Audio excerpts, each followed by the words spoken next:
I think when people first think of miniatures, they instantly go to dollhouses, dolls, it's a toy. But in reality, it's so much more. It pretty much encompasses every genre of art, from sculpture to painting to interior design to history. Growing up here in Southern California, I was always surrounded by Spanish-style architecture. My dad was a contractor. He mainly focused on restoring historical properties. To do real justice to that era of architecture, you need to have the real details that you would see in the larger homes. And it's one thing that you don't really see in miniature very often.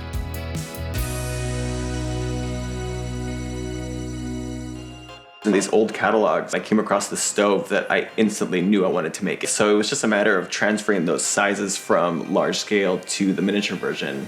Once I have the initial design put together, I then transfer those files to a laser cutter, which helps me individually cut all the pieces out of the different materials that I would use to create the finished product. And then I'll use wood glue.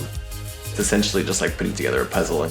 Certain pieces had to have a slight bevel to make it more three-dimensional, so I would start with a resin mixture, and using a syringe, I apply it to each piece individually and slowly build up until I had the exact roundness that I would want for the finished piece. I take all the pieces outside, I lay them out by color, and then slowly start building up the layers from a primer all the way to a clear sealer. I wanted to try to stay as true to the original colors as possible, so I kept it simple and did a white, gray, and a black. For the hardware and the gas tubes that go throughout the stove, I started with just a base of brass tubing. I soldered all those pieces together into exact forms that I would need, which I then nickel plated. I would then add an oxidizer, which gives the pieces a little bit more of an old, used, rustic look.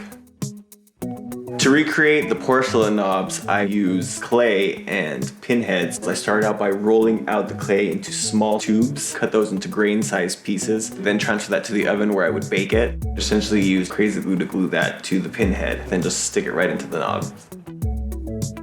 At this point, it's time to put it all together. You start by installing all the handles by drilling 2 little holes on each door. You just lay the handle on top and pop in 2 small nails to get it all to lay in place. Once I get the hardware finished, it's a matter of snapping all the doors and enamel pieces in their place. And then you're ready to stick it onto the front. To attach the front facade, I carefully lined the whole piece in a very thin stripe of crazy glue, aligned the piece to the core that I had already made, and then glued them together.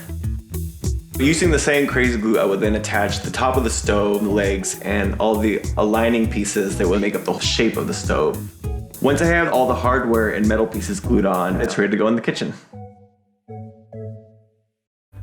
Ever since I got involved with social media and started putting my work out, I get people questioning if it's an actual miniature. I kind of take that as the biggest compliment you can get.